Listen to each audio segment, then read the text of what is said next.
Hello again guys, today I'm going to be demonstrating the lethal bow animal trap. Like always, I'll give you a quick demo of the trap. It'll give you a better picture in your mind while I'm going through the parts and the setup.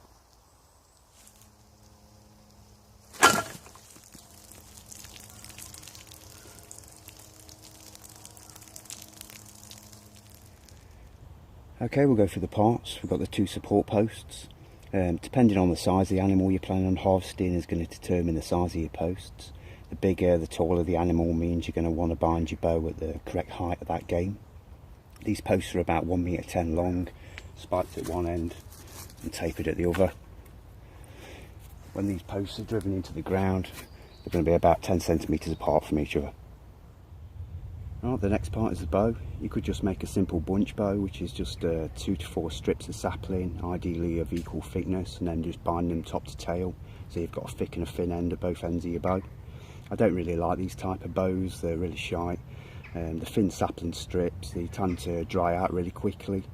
When the bunch bow is drawn back for long periods of time, it really quickly starts to take the bowed shape, and when it does eventually trigger, it will be losing a lot of its power.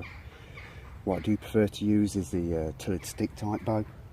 It's pretty easy to make. I've used yew for mine, it's my favourite bow material. But there's loads of other great trees that you can use for survival bows. Hickory, maple, beech, oak, ash. I'm sure there's a bunch of other good species as well, but I can only really recommend what I've worked with. All you need is a good straight stick of green wood or a sapling, ideally as knot free as you can find. This one's about 1.50 m long and about 5 centimetres thick. You want to find the natural curve in the stick. If it's not obvious, you just want to stand it up and put a little bit of pressure on it and it will bow out. The outside bend of the curve is called the back of the bow, and the inside curve is called the belly. You want to leave the back of the bow untouched. It's the back that's going to receive most of the tension, and any scratches or damage to it is going to cause the bow to snap.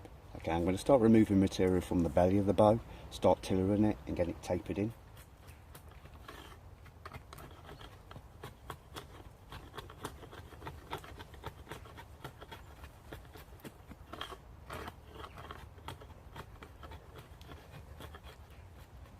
Right, that's one end done.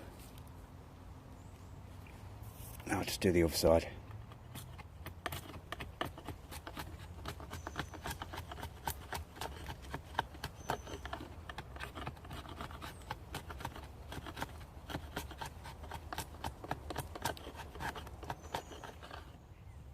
Okay, once you've got that basic bow shape, you want to notch the ends for the string. They only have to be deep enough to accommodate the string, and just try not to damage the back of the bow.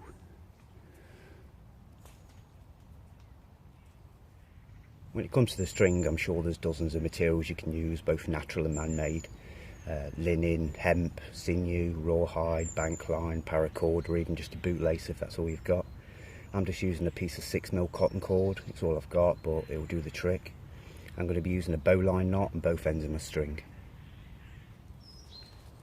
Okay, we're going to get the bow strung. What you're going to do is put the bow down into your foot, step into the bow and use your thigh to support the middle of the bow. Hold it from the top. What we're going to do is use your body weight to pull down and put your string on.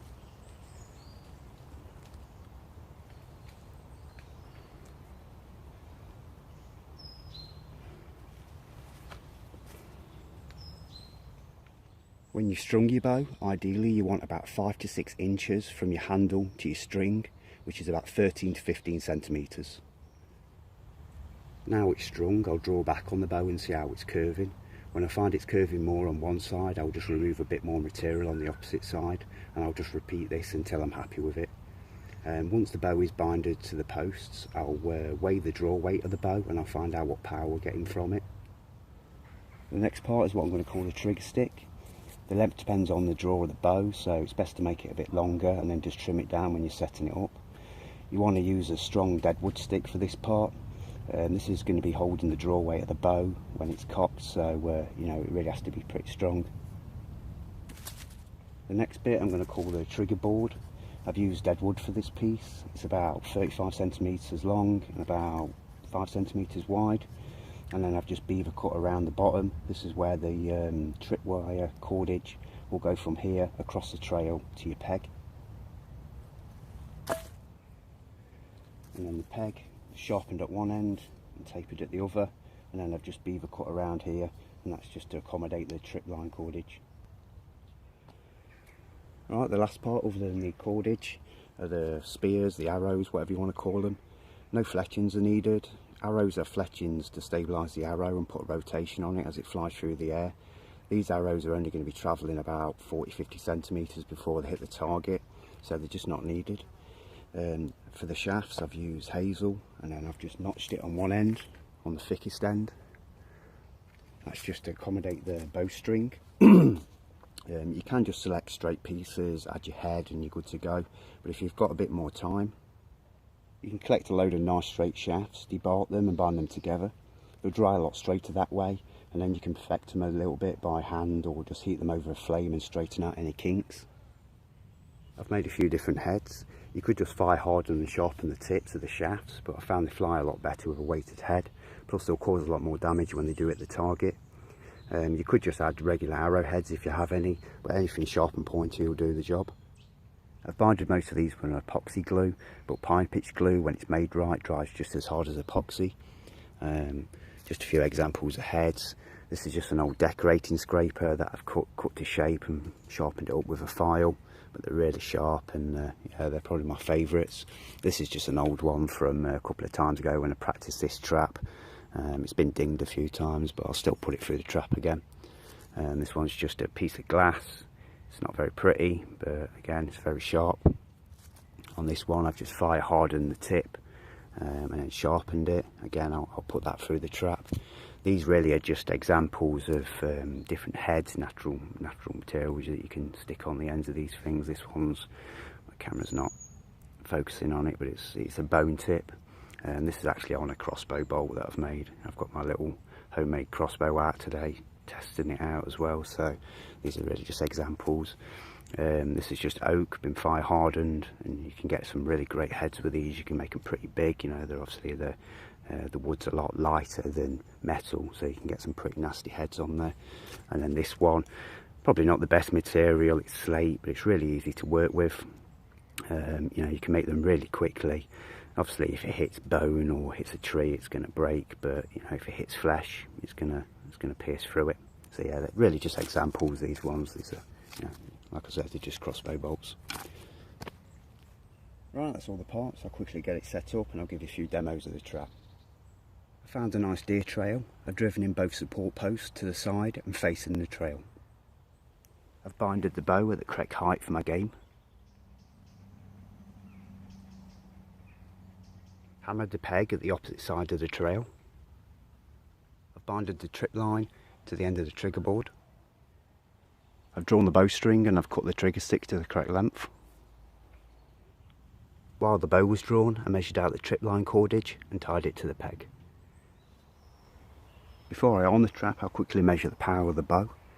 The guidelines for power needed for bow hunting is about 25 to 30 pound draw for small to medium game, about 40 to 60 pound draw for larger game like deer.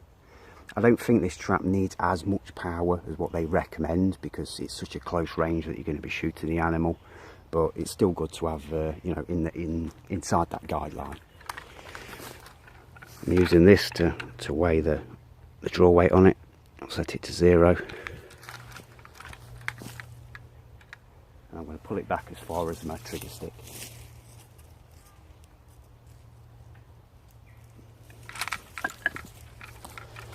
That's saying 51, nearly 51 pound draw weight. So 40 to 60 for large game. That's you know, that's more than enough. I could take this bow off and actually go, you know, bow hunting with it. Take deer, boar, things like that. It's all good. Right, let's get it armed and test it out.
Okay guys, I really don't mean to sound patronising, but this is an extremely dangerous trap.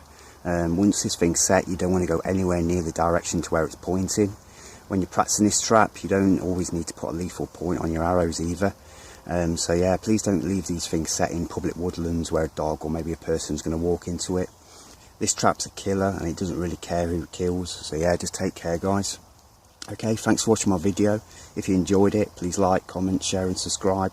Take care, be safe and happy trapping.